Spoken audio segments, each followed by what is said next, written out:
الأنبياء والمرسلين وجميع الأولياء والشهداء والصالحين وإلى أرواح جميع مشايخنا ومعلمنا ولجميع المسلمين والمسلمات والمؤمنين والمؤمنات وبنية الشفاء والصحة والعافية والسلام والبركة والنصرة في الدين والدين والآخرة لنا ولوالدينا ولمشايخنا ولمعلمنا ولأهل بيتنا أجمعين ولإخوان المسلمين والمسلمات والمؤمنين والمؤمنات خصوصا إلى الشيخ محمد فخر ببركة سورة الفاتحة. أعوذ بالله من الشيطان الرجيم. بسم الله الرحمن الرحيم.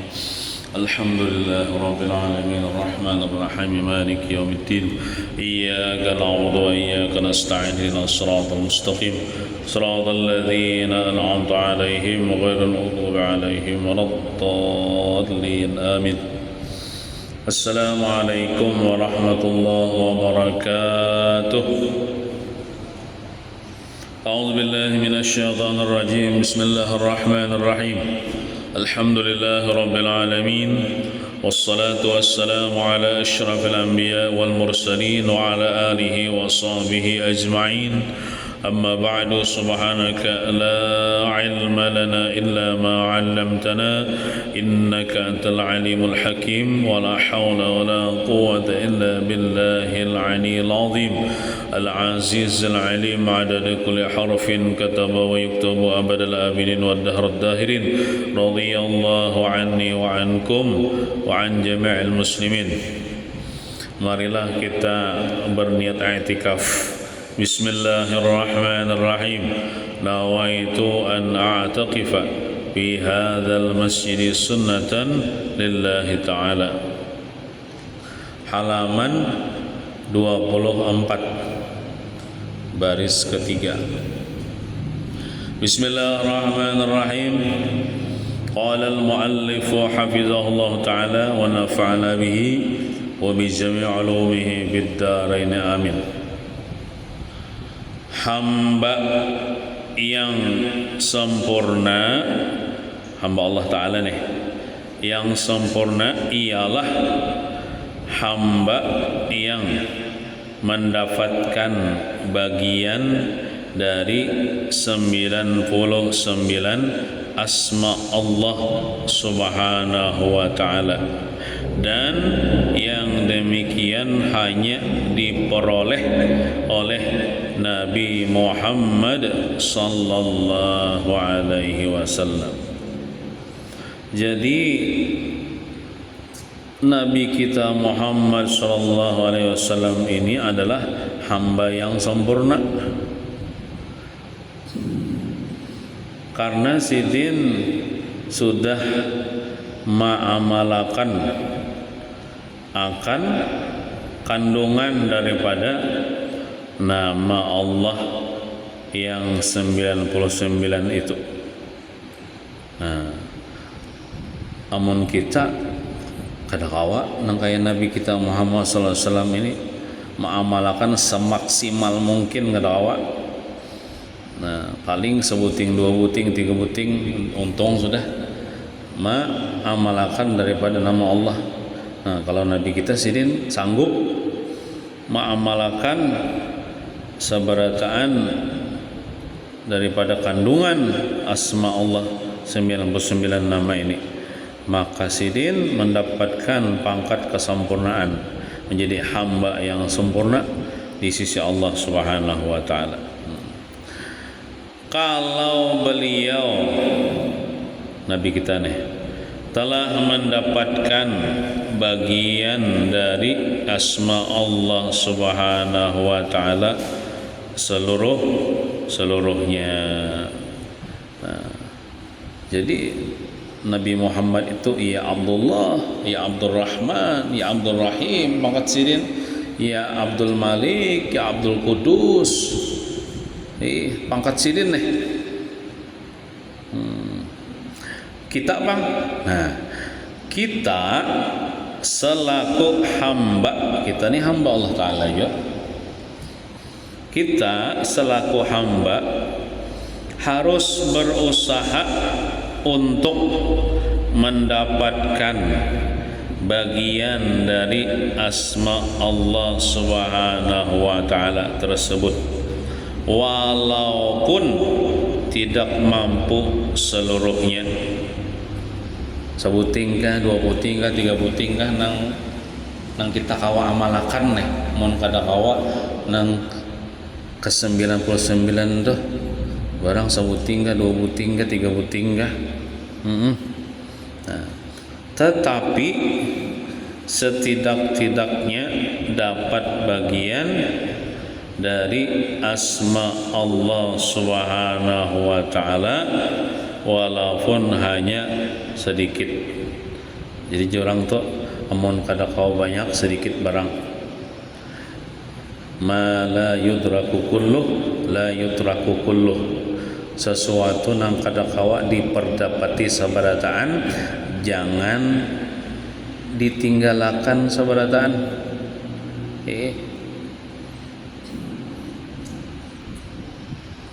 Amun kada kawa manggawi barataan sedikit barang gitu nah.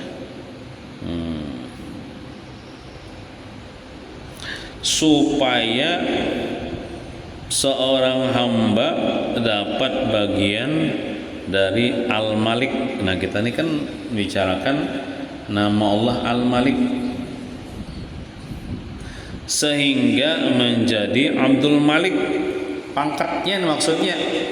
Walaupun ngarannya misalnya utuh, misalnya Anang misalnya, cuman inya ma'amalakan nama Allah Ta'ala Al-Malik nih, maka dia menjadi Abdul Malik, maksudnya hamba Allah Ta'ala yang bernama Al-Malik, Allah Ta'ala Al-Malik. Maka ia harus mampu menjadi raja. Kan Al-Malik itu artinya raja, Allah Ta'ala itu raja. Nah, maka kita sebagai seorang hamba Allah Ta'ala hendak mengamalkan amaliyah Al-Malik ini kayak apa? Nah, maka kita harus mampu menjadi raja. Raja nang kayak apa dulu? Lain raja Jawa, lain raja Banjar, lain lah. Nah, mampu maksud menjadi raja itu mampu menguasai dan mengendalikan kerajaannya. Kerajaan hamba nih. Kerajaan hamba adalah dirinya sendiri, diri kita nih. Anggaplah awak kita nih, diri kita nih kerajaan. Kita seorang yang mengendalikannya, menundukkannya, gitu nah. Dan tentara atau pasukan yang ada dalam dirinya mampu ia komando atau perintah.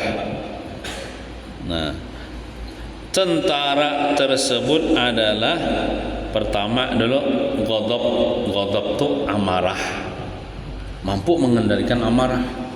Ghadab itu marah atau amarah atau sifat marah, ada di situ lah. Ghadab atau sifat marah. Dan kedua adalah syahwat, nafsu syahwat nih. Nang hendak benyaman-nyaman aja, hendak maksiat saja syahwat nih. Itu mampu dia kendalikan. Nah, keduanya ini harus tunduk di bawah perintahnya, serta rakyat jelata yang ada pada dirinya pun juga harus tunduk dan taat. Ada di dalam kitab-kitab tasawuf itu diumpamakan hati kita nih rajanya. Hati kita nih rajanya. Adapun tangan rakyatnya nih, mata, telinga, mulut, betis, perut, kemaluan, itu rakyatnya. Hati kita nih rajanya. Nah, maka hati kita nih kan memerintah. Bila hati kita nih maksiat ya maksiatam, tangan batis saudara. Tapi mun aja hati ini memerintah untuk taat kepada Allah, taatam. Nah, dan yang dimaksud rakyat jelata adalah mata. Nah, mata nih Mata ini kan tergantung hati ya Allah dan tergantung kita. Nah, hidung, cuman hidung nih jarang apa maksiat hidung nih, kecuali hidung mencium pacar misalnya pakai hidung ya Allah, maksiat juga kan hidung. Telinga, nah telinga bisa mengendalikan telinga. Mulut bisa mengendalikan mulut. Kaki, batis nih, dan anggota badan lainnya, terutama dulu anggota 7 ya, anggota 7 itu tapi ya yang pertama mata adalah, yang kedua telinga, yang ketiga muntung, yang keempat tangan, yang kelima perut, yang keenam kemaluan, yang ketujuh batis. Anggota 7 kan. Nah anggota 7 itu ini dapat mengendalikan supaya jangan menggawe maksiat. Berarti sudah jadi raja kalau mengendalikan kan, supaya anggota-anggota yang 7-nya itu yang disebut dengan rakyatnya itu jangan menggawe dosa, jangan menggawe maksiat. Kalau kita sudah mampu mengendalikan kerajaan diri kita dan mampu memerintah tentara dan memimpin rakyat yang ada pada diri kita, berarti kita sudah mendapat bagian dari nama Allah Subhanahu wa taala Al-Malik. Maksud dapat bagian adalah kita dapat manfaat daripada nama Allah Al-Malik. Dan kita menjadi Abdul Malik, hamba daripada Allah yang merajai. Nah, Abdul Malik pangkat kita di sisi Allah taala. Katanya bujur-bujur hamba Allah taala nih. Ya amaliyahnya apa? Ya tadi menjaga anggota 7. Jangan maksiat. Bila mampu mengendalikan hawa nafsunya, mengendalikan amarahnya, kada marah kecuali karena Allah marahnya, mengendalikan hawa nafsunya yang ada kaitannya dengan anggota 7-nya. Nah, maka orang itu menjadi Abdul Malik, hamba Allah Subhanahu wa taala. Nah. Terus ada lagi kita kada kawalih nang kaya Sayyidina Abu Bakar, saking menjaga mulutnya Sidin membuati batu dalam muntung. Batu gonol ada nang halus kayak kaleker, kada orang kayak kaleker masih kau pandir gonol muntung dalam muntung batu gonol katanya. Nah bila hendak pepandir Sidin kepikir dulu, aku ini pepandir nih menghasilkan pahala kah, dosa kah? Ada manfaatnya menghasilkan pahala, keluarkan batu hanya pepandir. Namun pacangan kada ada manfaatnya, kada dikeluarkan Sidin batur, biar aja dah muntung, kada pepandir Sidin. Nah supaya mengatakan lidah ini kada betulang, bisa mencerucus pepandir, kada ada manfaatnya. Atau nyembeti orang misalnya, coba akan pian amalakan gitu nah, bisa disambeti orang gila apa juga orang batu di kolom. Nah kada lagi kita menggawin gitu, kada pernah kita tamu gitu. Pada sini Abu Bakar lah sahabat nang paling afdol, dijamin surga, sudah termasuk 10 sahabat yang diberi kabar gembira oleh Rasulullah masuk surga. Nah, yaitu Sidin menjaga mulut Sidin, termasuk kayak menjaga tangan, batis dan sebagainya. Nah, dan ada lagi rahasia yang tersembunyi pada urutan yang keempat ini. Maksud urutan yang keempat ya nama Allah Al-Malik. Keempat kelak Allah Ar-Rahman Ar-Rahim Al-Malik. Nah, kenapa jadi Al-Malik nih diandak ke nomor 4? Apa rahasianya? Keempat ini yaitu nama Allah Subhanahu wa taala Al-Malik. Al-Malik adalah raja atau pemimpin yang dipatuhi dan ditaati. Lalu sifat seperti apa saja lalu sifat seperti apa raja atau pemimpin yang harus ditaati dan yang mesti didukung. Sifat raja atau pemimpin itu adalah seperti yang tersirat dalam Al-Asmaul Husna, yaitu raja yang sudah mendapatkan bagian dari 4 asma Allah Subhanahu wa taala, yaitu raja apa? Raja yang pengasih, ya Allah, Ar-Rahman, raja yang penyayang diantaranya. Nah, jadi raja nang pengasih penyayang itu nang patut ditaati dan didukung, yalah.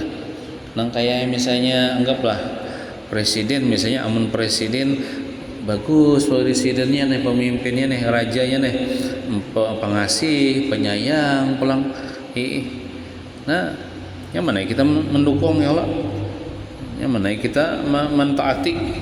Tapi mana rajanya bengis misalnya, rajanya nih diktator aja lah kita.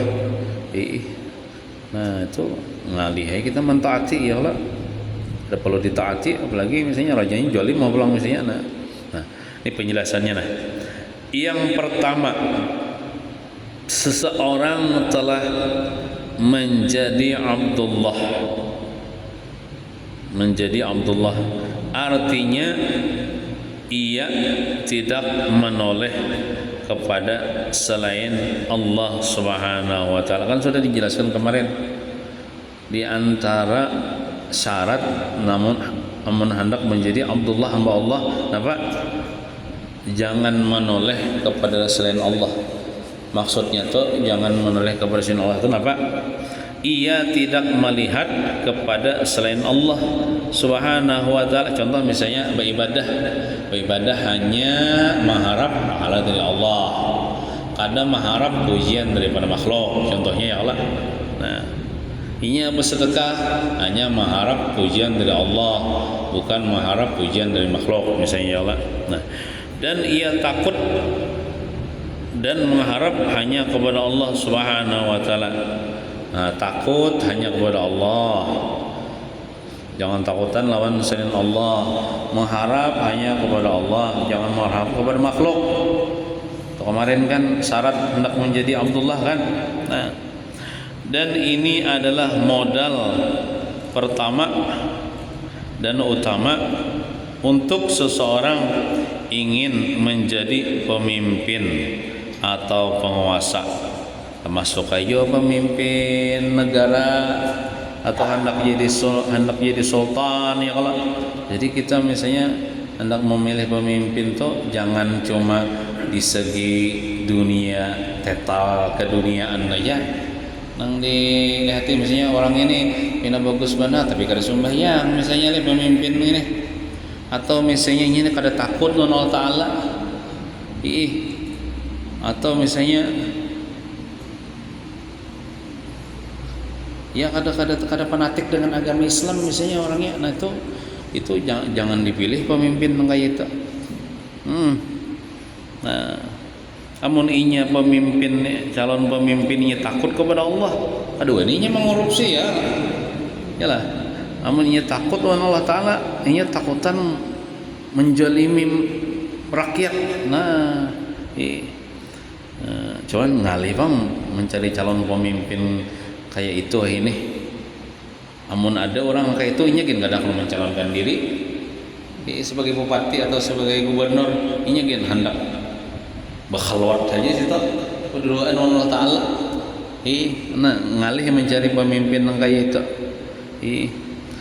Adalah modal pertama utama untuk seorang ingin menjadi pemimpin atau penguasa.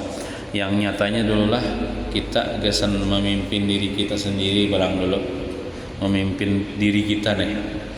nang rakyat kita ya tangan tadi, muntung mata tadi. Kita pimpin, kita arahkan rakyat ini kepada sesuatu yang diridhoi Allah Taala. Yang kedua, ia harus menjadi Abdurrahman. Nang apa namanya tuh, hendak menjadi pemimpin tuh harus Abdullah tadi, harus menjadi Abdurrahman dulu ya Allah. Nah, apa maksudnya Abdurrahman tuh? Ia sangat kasih dan sangat sayang dan mengajak orang lain kepada jalan kebaikan dengan ajakan yang lemah lembut dan santun. Nah, bila ada ini pada diri seseorang tuh, maka berarti dia ada harapan menjadi pemimpin atau ada dirinya jiwa kepemimpinan. Ketujuh, membawa orang kepada kebaikan. Misalnya ada calon pemimpin misalnya mencalonkan misalnya, tapi orangnya ini ketujuh minta maaf, ketujuh membawa bor pisan misalnya, jangan dipilih itu. Membawa orang nyohaya misalnya atau jugitan, jangan dipilih itu. Tapi orang ini ketujuh misalnya rekodnya aja ulang tahun anunya atau tujuh bawa orang ke masjid kan, nah pilihnya data atau bawa pengajian, bawa maulidan misalnya, nah bagus itu mengajak, maka mengajaknya pulang dengan lemah lembut, pulang dengan santun, pulang dengan akhlak. Ada nang, woi ke masjid kada, kada ke masjid udah tampar, tuh kan kada lemah lembut ngarannya. Nah, tentang mengajak kepada kebaikan atau amar ma'ruf itu menyuruh kepada kebaikan. Nahi mungkar itu ya mencegah orang daripada berbuat maksiat. Ini disuruh,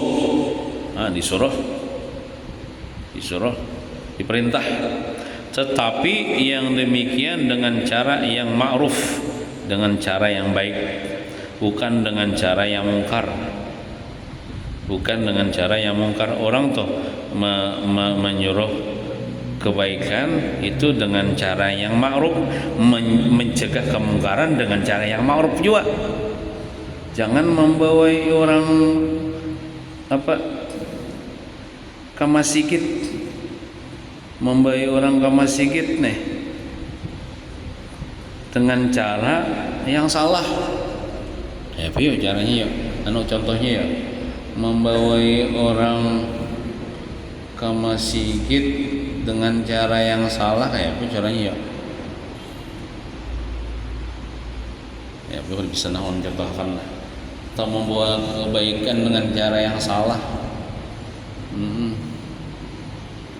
Supaya ayo ke masjidan dulu kita jadi. Orang ini pindah koler ke masjidan. Lalu supaya orang mau ke masjid diundang aja dulu artis dangdut. Lalu berdangdutan misalnya di pelataran masjid supaya orang nih. Nah, itu salah nih tuh. Salah nih tuh. Jadi dengan cara yang baik, bukan dengan cara yang mungkar, dengan cara yang salah. Nahi mungkar misalnya mencegah orang berbuat kemungkaran dengan cara yang baik juga. Jangan dengan cara yang salah. Misalnya ada orang kemungkaran di kampung, anggaplah berjudi misalnya. Deh. Lalu datang ke tempat judi itu. Ampe berjudi aja. Haram hukumnya aja. Kada aja banyak. Kami tetap berjudi. Nah, amun buat nikam ampe menjudi, kena ku beri buat nikamnya masing-masing satu botol khamar. Nah, itu loh ngarannya. Haram juga ngarannya ampe berjudi tapi mabuk-mabukan. Mencegah kemungkaran dengan cara yang mungkar salah juga kan. Salah juga. Tidak boleh dalam merubah kemungkaran dengan tindakan mungkar juga. Udah boleh. Nah, jadi perlu berilmu ya, nahi amar ma'ruf nahi mungkar nih. Enggak ada salah. Yang ketiga, figur seorang pemimpin nih, ia harus menjadi Abdur Rahim, dalam kurung dapat bagian dari Ar-Rahim. Ia mempunyai sifat kasih sayang kepada manusia, bawahannya, dan orang yang di dekatnya. Punya kasih sayang. Muka kasih sayang kan kada wani menyakiti, kada wani menjolimi, hendak menyamani terus. Ini akhlaknya nih. Kalau bahasa Arabnya itu izar itu mengutamakan orang lain daripada dirinya sendiri. Allah Ta'ala menguji para sahabat Nabi dalam Al-Quran, wa yu'siruna ala anfusihim walau kana bihim khasasah, ya. Mereka itu sahabat Nabi mengutamakan orang lain dibandingkan mereka, sekalipun mereka itu bahajat jua. Amun kada salah itu ada di antara sahabat Nabi itu orangnya miskin aja. Lalu datang tamu ke rumah, maka orang Arab ini ketujuh menjamu tamu. Maka makanan ini gesan anak bini aja nah, cukup gesan anak bini aja nah. Tapi karena tamu ini datang memuliakan tamu, maka rela serumahan kena makan demi tamu tadi. Nah, lalu turun ayat itu memuji sahabat itu, mau utamakan orang lain daripada dirinya sendiri. Nah, sama juga tuh kita bila bacaan maulid kah atau Isra Mi'raj kan bermakanan dah. Apabila makanannya misalnya ya seadanya tuh cukup, kita panitia nih biar aja kalah asal orang nyaman, biar seorang kada gitu. Nah, anak-anak nyaman tuh kayak itu malah seorang nyaman, orang nyaman. Amun barangnya cukup, seorang nyaman, orang nyaman. Tapi amun barangnya itu terbatas, makanannya terbatas, biar orang nyaman, asal orang nyaman, biar seorang kada apa-apa. Itu dipuji dalam Al-Quran. Ithar namanya, mau utamakan orang lain daripada diri sendiri. Bila beracara apakah di asal orang dapat, seorang kada apa-apa kada dapat. Itu dipuji dalam akhlak mulia itu. Itu sifat kasih sayang itu. Itu dia mengamalkan Ar-Rahim itu. Kasihan orang misalnya, kasihan orang hakun mengorbankan ampuninya nih, dijolong kepada orang lain, asal orang senang, asal orang nyaman, asal orang puas, biar seorang kada dapat. Itu kalau masalah dunia. Kalau masalah ibadah, kita jangan mau utamakan orang lain. Contohnya kayak sop kan kosong, jangan nyuruh orang, kita yang mesti. Tapi kalau masalah makanan, kada apa-apa, kita bakal kalah aja. Bila kita kada dapat, kada apa-apa. Yang penting orang dapat. Gitu kita sebagai tuan rumah. Nah, kayak itu. Ya, lebih mau utamakan orang lain. Pemimpin seharusnya kayak itu, pemimpin. Jangan hendak dirajakan. Padahal pemimpin adalah pelayan bagi orang yang dipimpinnya. Kita adalah sebagai suami pemimpin dalam rumah tangga. Asal bini kita makan, asal anak kita makan, biar kita kada makan. Itu. Jangan kita sebagai kepala rumah tangga kita mempayanya mantuk iwak berdulu misalnya, tinggal tulangnya aja lagi, anak misalnya belum makan. Bini misalnya uyuh-uyuh belum masak. Menyanyiakan iwak harau tuh tinggal kepalanya aja lagi. Mentang-mentang kepala rumah tangga. Nah, karena itu pengamalan daripada Ar-Rahim nih. Mendak tuh sama-sama anak babaki, tapi lamun cukup untuk anak bini aja, biar kita bakalah mau utamakan orang itu ada sifat kasih sayang kepada orang yang dipimpinnya. Itu. Kesimpulannya apa orang yang bisa sifat kasih sayang itu kada mungkin lah inya zalim kepada orang yang dipimpinnya, kada mungkinnya korupsi pada kita. Kesimpulannya, apabila orang itu sudah mendapatkan 3 sifat yang tersebut di atas, maksudnya tidak melihat kepada selain Allah, ya kalau hanya takut kepada Allah, mengharap kepada Allah, kasih sayang kepada makhluk, mengajak kepada kebaikan, yaqul dengan santun, ya kalau nah itu ia taat kepada Allah Subhanahu wa taala, pengasih dan penyayang terhadap rakyatnya, maka ia pantas menjadi pemimpin. Pantas jadi pemimpin. Ibaratnya ada misalnya calon kita pilih aja kita. Nah, tetapi sebaliknya apabila ia tidak bersifat dengan 3 sifat di atas tersebut, maka ia tidak pantas menjadi seorang pemimpin. Baik pemimpin agama ataupun pemimpin masyarakat, apalagi pemimpin negara. Pemimpin negara. Nah, seorang hamba yang ingin mendapatkan tetal Abdul Malik, ini maksudnya tetal di sisi Allah lah, bukan tetal di sisi manusia, maka ia harus bisa mengendalikan kerajaan dirinya, kalau mengendalikan dirinya dan mengomando tentaranya, yaitu maksudnya kawa mengendalikan marah dan syahwat, kawa menahani amarah nih misalnya. Nah itu jadi Abdul Maliknya, atau ini hendak menganu nih syahwatnya nih, hendak mengerjakan nangkar bagus ditahaninya. Untung misalnya hendak menyembati orang, iya kan ditahaninya ya karena nyembati orang. Mata misalnya hendak melihat haram, ditundukkannya. Tangan hendak menampar kawan misalnya, nah ditahaninya ya Allah. Nah, juga harus mampu memimpin rakyatnya, dalam kurung anggota-anggota badannya. Nah itu terutama yang 7 tadi. Kalau ia mampu seperti itu, maka ia berhak menjadi Abdul Malik. Itu hamba Allah tadi.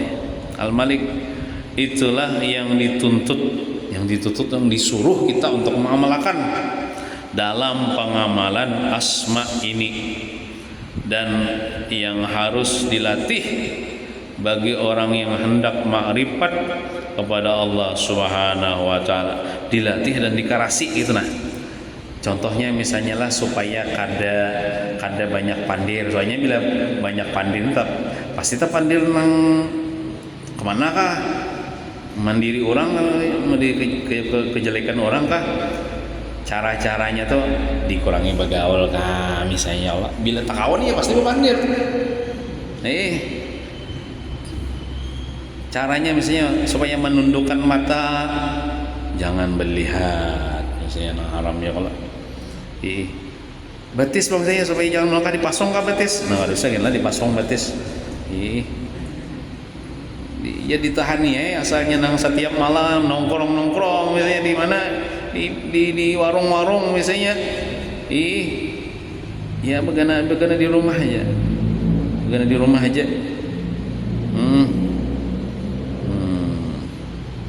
cara-caranya nih jadi kurangi begaul ya Allah, dikurangi begaul,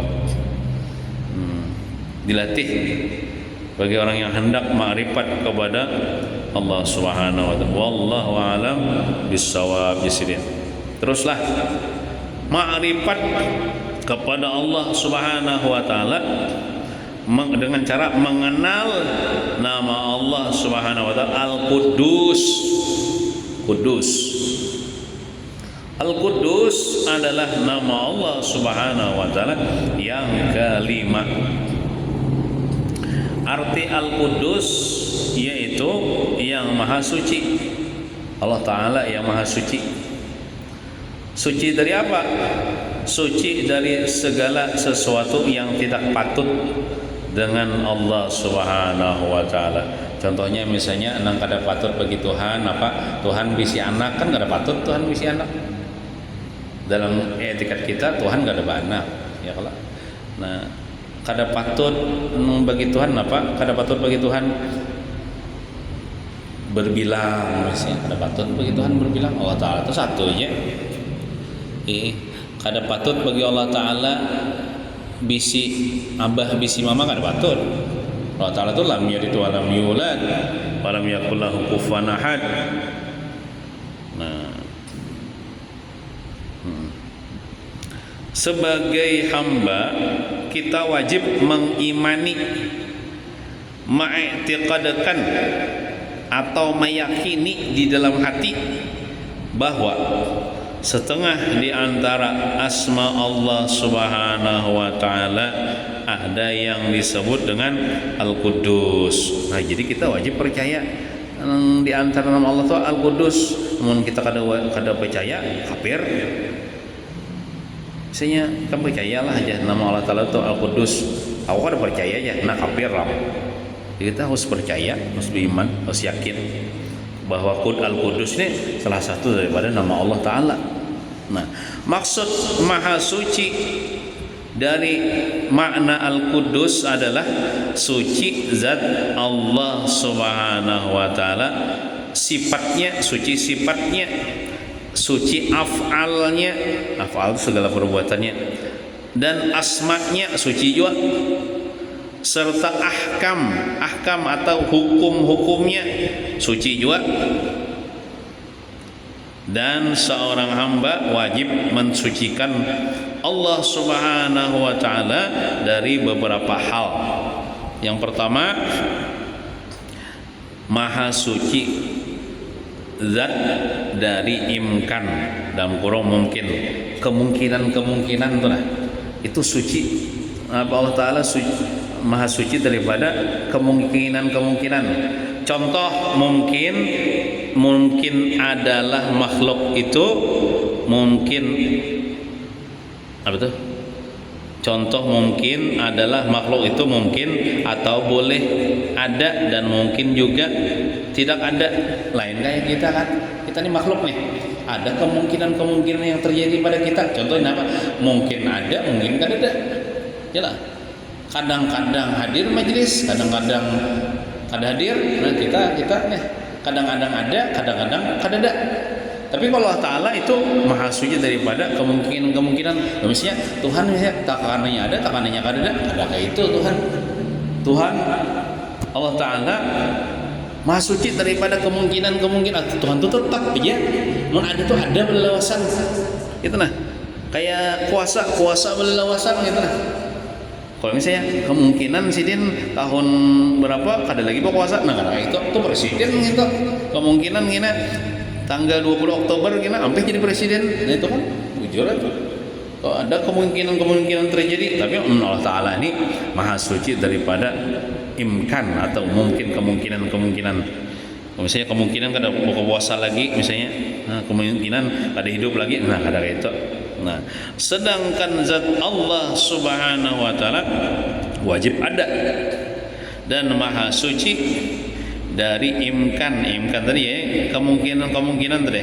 Mungkin kadada itu maha suci. Mustahil artinya. Nah, juga maha suci zat Allah Ta'ala daripada bisa diperdapati oleh panca indera. Ini panca indera nih, misalnya mata kita melihat zat Allah, nah itu kemungkinannya kita nih kau aja melihat itu di dunia kada kawa, mau di akhirat kau aja kita. Nah, atau dikhayalkan rupanya, ini mahyal nih Allah Ta'ala kayak ini nah, kada mungkin Tuhan itu dikhayalkan. Amun mahyal ini membayangkan Tuhan tuh gonol misalnya berbentuk itu, nah itu kada kayak itu. Maha suci Allah Ta'ala kada kawa dirupa-rupakan, kada kawa dikhayal-khayalkan. Pokoknya kita percaya Allah Ta'ala itu punya zat yang wajib ada. Hingga situ titik sudah. Kada disuruh kita mengetahui kayak apa yuk bentuknya, Tuhan kada berbentuk. Kayak apa yuk rupanya, Tuhan kada berupa. Nah, jadi yang pertama adalah kita sebagai orang yang beriman wajib mensucikan zat Allah daripada kemungkinan deh. Nah, kedua, maha suci sifat-sifat Allah Subhanahu wa taala dari tiap-tiap yang kurang atau cacat. Jadi sifat Allah Ta'ala sempurna berarti lah maha suci atau jauh daripada kata kurang atau kata cacat bagi sifat Allah. Nah, termasuk juga di sini maha suci Allah Subhanahu wa taala dari sifat-sifat yang mustahil atas Allah Subhanahu wa taala. Contoh misalnya mustahil Allah Ta'ala bersifat lemah, mustahil Allah Ta'ala mati, mustahil Allah Ta'ala kadang melihat, mustahil Allah Ta'ala kadang mendengar, ya Allah. Nah, maha suci dari sifat bersifat lemah contohnya. Nah, tidak berkehendak, misalnya maha suci Allah kadang berkehendak. Tuhan itu bukan berkehendak ya Allah. Fa'alul lima yurid, ya, memperbuat bagi yang ia kehendaki. Tuhan berkehendak ini terjadi, kun, jadi Allah Ta'ala kun, jadilah, fayakun, maka jadi. Jahil, nah mustahil juga maha suci Allah Ta'ala daripada jahil. Jahil itu artinya kada tahu. Allah Ta'ala itu tahu, mengetahui dan sebagainya. Nah, misalnya kada mendengar, kada melihat. Nah, Tuhan mustahil kada mendengar, kada melihat. Mustahil dari sifat-sifat yang mustahil terhadap Allah Subhanahu wa taala. Ketiga, maha suci perbuatan Allah Subhanahu wa taala. Allah Ta'ala kan memperbuat nih, atau disebut dengan af'alnya, dari mengambil contoh. Tuhan misalnya maulah dunia ini ada contohnya kan sebelumnya dari orang lain? Ada. Allah Ta'ala menciptakan sesuatu tanpa ada contoh sebelumnya. Nah, jadi jangan dipadahkan lah Tuhan itu maulah ada contohnya. Ada contohnya misalnya, ada boleh itu. Maha suci Allah Ta'ala daripada mengambil contoh daripada perbuatannya itu. Maksudnya Allah Subhanahu wa taala dalam menciptakan alam ini semuanya tidak ada mencontoh siapapun. Menciptakan dunia, menciptakan langit dan bumi ini kan ada contohnya. Nah, dan juga maha suci Allah Subhanahu wa taala dari pembantu. Tuhan kan bisa membantu. Untuk panggil memikul arash, malaikat ada memikul arash tu ya, itu membantu Allah. Nah itu lain. Inya aja kan bergerak, Tuhan yang menggerakkan. Yalah. Berarti Tuhan juga memperbuat pada taat. Tuhan kan tidak bisa membantu. Tuhan kuasa. Atau bantuan dalam berbuat, kada ada juga. Tuhan memperbuat sesuatu, lalu misalnya ada tukangnya misalnya, nggak ada. Tuhan menciptakan sesuatu, kun, jadilah, kayak kun, maka jadi langsung. Dan tidak pembantu Allah Taala kada ada.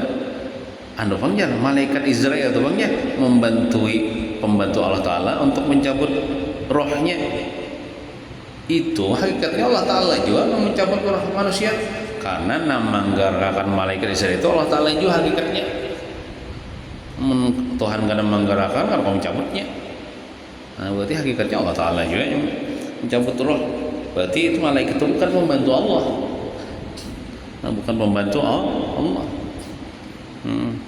Nah, keempat, maha suci asma Allah Subhanahu wa taala dari tiap-tiap yang tidak patut atau tidak layak terhadap Allah Subhanahu wa taala, dan yang tidak ada dasar Al-Qur'an dan Al-Hadis, dengan pengertian bahwa asma Allah Subhanahu wa taala tidak bisa ditambah ataupun dikurangi dari apa-apa yang telah ditetapkan oleh Al-Quran dan Al-Hadis. Contoh mana yang tidak ada dalam Al-Quran dan Al-Hadis, seperti Al-Khair, dalam kurung baik. Nah, itu bukan nama Allah lah, Al-Khair lah. Ada pun orang lah ngaran Abdul Khair, hamba baik, kayak artinya. Nah, dan Al-Hasan itu bukan nama Allah. Misalnya Abdul Hasan misalnya, baik juga tuh maknanya. Bagus diganti aja kan ya Allah, Abdurrahman Abdurrahim. Maka tidak boleh kita memanggil atau berdoa kepada Allah Subhanahu wa taala dengan nama tersebut. Misalnya ya khair, misalnya beri ulun rezeki. Nah, jangan. Ya Hasan, misalnya terus bukan nama Allah. Jadi kita bila memanggil itu dengan nama Allah yang sudah tetap dalam Asmaul Husna tuh, jangan kisah bisa-bisa tuh nah. Misalnya menggali Tuhan dengan nama nang seorang maula-ulah misalnya, anggaplah Tihang, ya Tihang nih misalnya. Nah, itu kan udah boleh. Banyak aja nama Tuhan itu 99 ya Allah. Ambil sebuting misalnya. Anggaplah misalnya ya Kudus ya. Ya Kudus beri ulun rezeki. Nah, boleh. Ya Rahman, ya Rahim. Jangan ya Khair, ya Hasan. Udah boleh. Itu nama makhluk kan itu. Hasan nama makhluk. Maka tidak boleh kita memanggil atau berdoa kepada Allah Subhanahu wa taala dengan nama tersebut. Karena Al-Quran atau Al-Hadis pun tidak memasukkan kalimat itu di dalam nama-nama Allah Subhanahu wa ta'ala. Itu cara mensucikan nama Allah. Cuma artinya kita cuma memanggil nama yang sudah ditetapkan dalam Al-Quran, ditetapkan dalam hadis. Jangan pindah bisa-bisa mengolah seorang menggelar Tuhan dengan gelar apalagi gelar kada baik misalnya. Amun ya Tuhan kada apa-apa lah, ya Tuhan lah. Tuhan itu terjemah daripada ya Rabb. Nah, wahai Tuhanku. Itu ada apa-apa itu. Kalau bahasa Jawa apa itu ya Tuhan lah. Ya Gusti lah. Gusti Allah. Ya, itu ada apa-apa itulah itu bahasa aja itu. Nah, kelima, Maha suci Allah Subhanahu wa taala dalam hukumnya itu manfaat yang kembali kepadanya. Jadi Tuhan telah maulah hukum di dunia ini, menetapkan hukum itu. Tuhan kada berhajat kepada manfaat daripada hukum itu. Misalnya lah Tuhan menetapkan hukum bila mencuri kan sampai kadar nisabnya berapa tuh dipotong tangan pula, potong tangan. Itu kebaikannya tuh kembali kepada Allah Taala, gasan Allah Taala kada. Itu manfaatnya tuh gasan masyarakat supaya bila dipotong tangan kan maling nih jarak atau orang hendak jadi maling kan wani, maka manfaatnya itu dirasakan oleh makhluk. Apa manfaatnya? Kampung aman, ayam kada kehilangan kan misalnya. Nah, itu manfaatnya itu kembali kepada makhluk, bukan kepada Allah. Allah kada berhajat. Allah menjadikan hukum, misalnya hukumnya apa sembahyang 5 waktu wajib, ya Allah digawe. Kalau misalnya karena wajib digawe sumbayangan, misalnya seberataan manusia ini sembahyang berataan bertambah sugih ka Tuhan, ada itu tapi Tuhan sugih dahulu. Jadi manfaatnya itu tidak kembali kepada Allah, kada berhajat kepada manfaat daripada hukum yang tetapkan itu. Nah, dan ini pun mustahil terhadap Allah Subhanahu, mustahil Allah Ta'ala mengambil manfaat, mengambil manfaat daripada hukum-hukumnya atau perbuatannya. Apa yang Allah Subhanahu wa Ta'ala hukumkan kepada manusia, semua manfaatnya itu akan kembali kepada manusia. Nah, lain halnya dengan manusia. Apabila ia menghukumkan sesuatu, pastilah manfaat itu akan kembali kepada dirinya. Amun manusia tu maulah hukum itu inya hendak mengambil manfaat daripada hukum tersebut.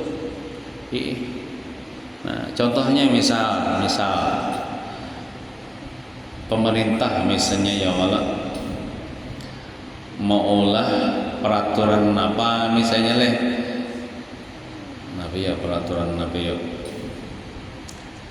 peraturan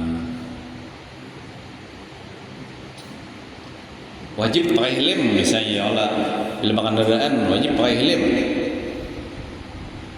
Nah itu manfaatnya kan kembali kepada manusia juga, artinya ayo orang berjual helm kan, ada berduit orang.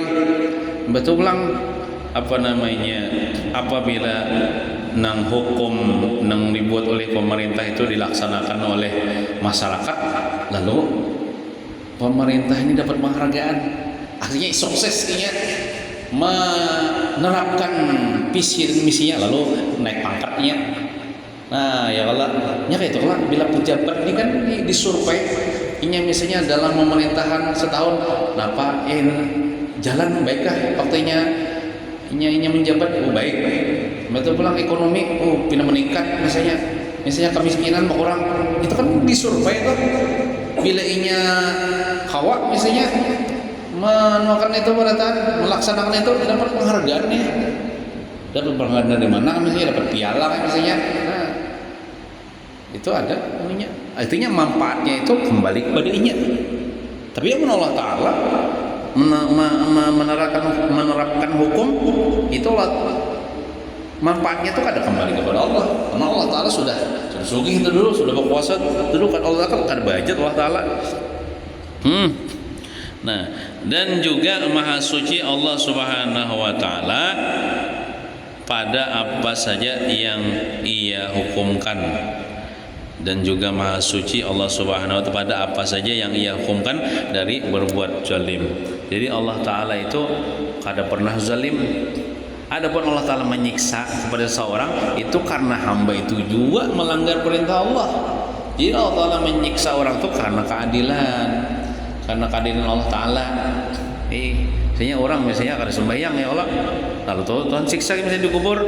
Nah Tuhan tuh kada zalim, tapi si hambanya juga zalim kepada dirinya sendiri. Nah Tuhan itu menyiksa karena melaksanakan keadilannya aja dah.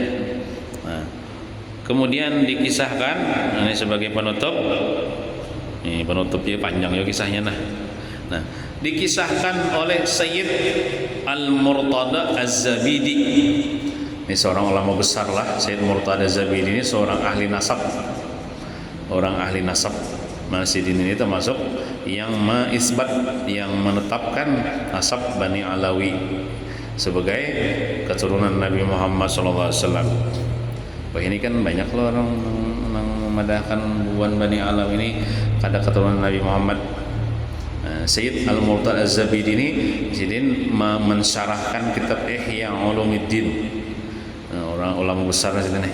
Nah, ujar Sidin mengisahkan bahwa di zaman Bani Israel, zaman Nabi Musa nih, mereka menganggap Allah Subhanahu wa Ta'ala berbuat zalim oleh saking nakalnya nih bukan Bani Israel nih, menganggap Allah Ta'ala zalim. Amun di masjid ini nang hadir ulun yakin nah pian kadewani kelak memandangkan Tuhan zalim. Ono yakin pian kadewani memadahkan Allah Ta'ala zalim. Pian ulun berkeyakinan Allah Ta'ala ini maha baik kada zalim. Coba bubuhan Bani Israel itu pian nakal orangnya. Alhamdulillah kita kada termasuk golongan mereka memadahkan Tuhan zalim.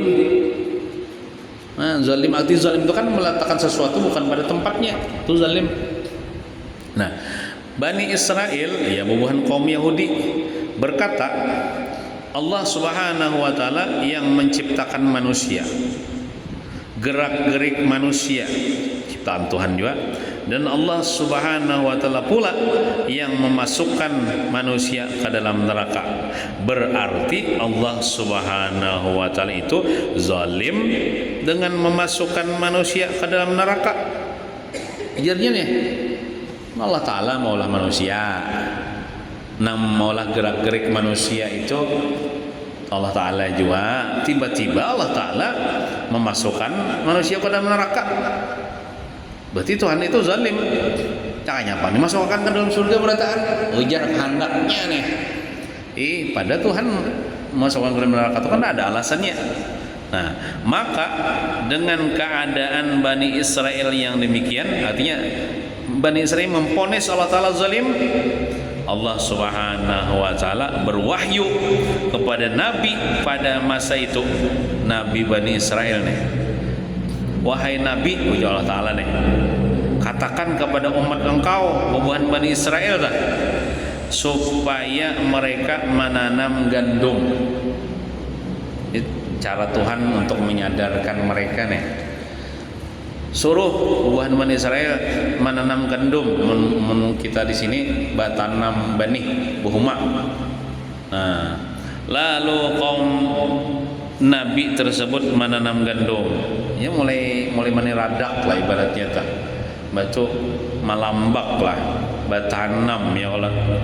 Ditunggui, dipupuk ya Allah, sampai tumbuh, sampai mengurai, sampai mengatam.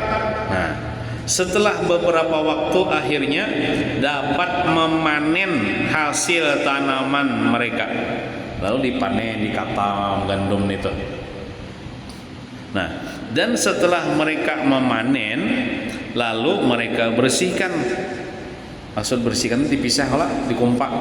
Mungkin kita ada mengumpak ya Allah, mengumpak, dipisah antara antahnya nih. Antah kan itu lawan banih yang berisi.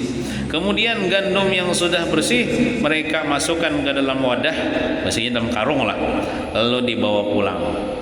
Tubulik.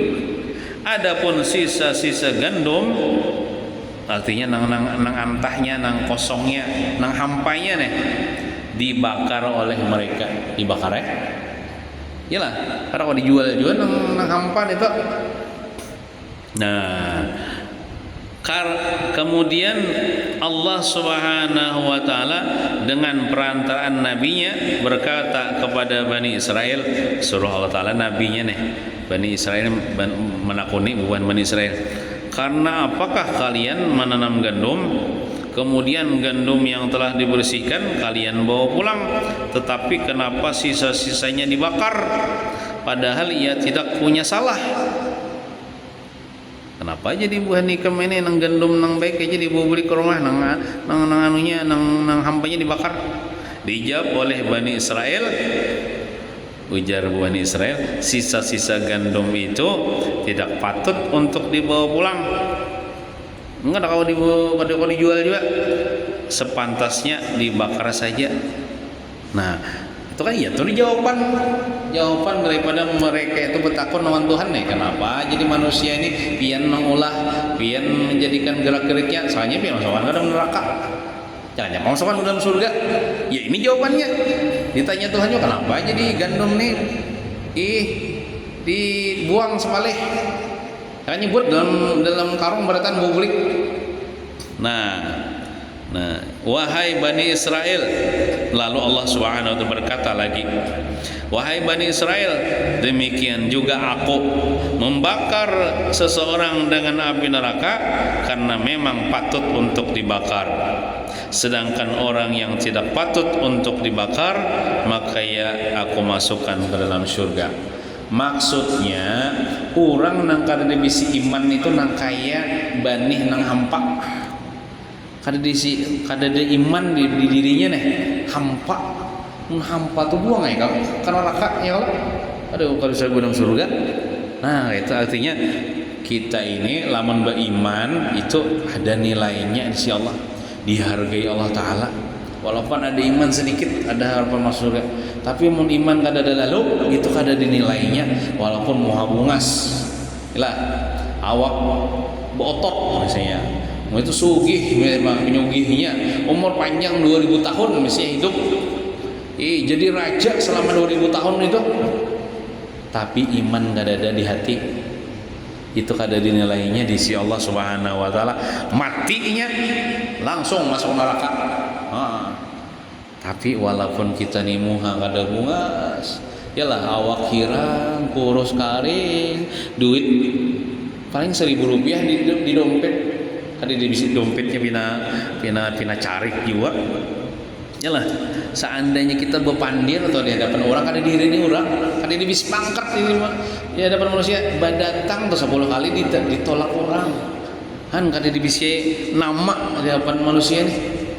Pepenyakitan, bakorengan pulang nih, kohol batuk, lumpuh pulang misalnya nih. Pokoknya kadeda nang kadeda nang diharapkan lalu di hadapan manusia. Tapi orang ini beriman kepada Allah Ta'ala, itu berharga benar.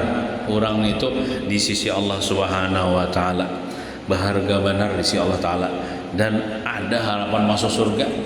Masuk surga gini nya, mati beriman masuk surga. Di surga ampiham girang awak, ampiham moha karusuhan, ampiham awak bokorengan.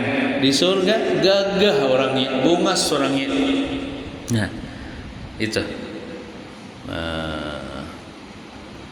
banyak lagi sambungannya, mungkin ingin situ saja yang dapat kita sampaikan. Mudah-mudahan kita kaum mengamalkan, mudah-mudahan kita sabarataan mati husnul khatimah, mati beriman, membawa iman yang sempurna.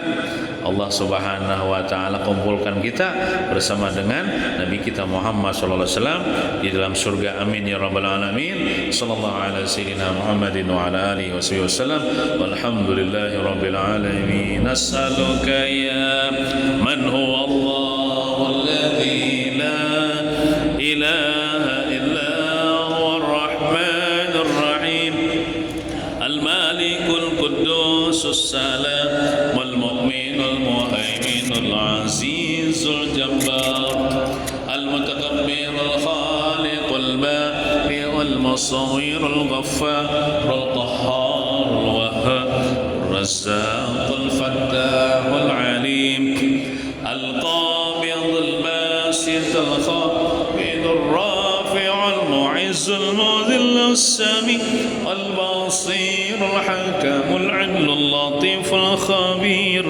الحليم العظيم الغفور الشكور العلي الكبير الحفيظ المقيت الحسيب الجليل الكريم الرقيب المجيب الواسع الحكيم الودود المجيد الباعث الشهيد الحق الوكيل القوي المتين الولي الحميد المحصي المبدئ المعيد المحيي المميت الحي القيوم الواجد الماجد الواحد الصمد القادر المقتدر المقدم المؤخر الأول الآخر الظاهر الباطن الوالي المتعالي البر التواب والمنتقم العفو الرؤوف مالك الملك ذو الجلال والإكرام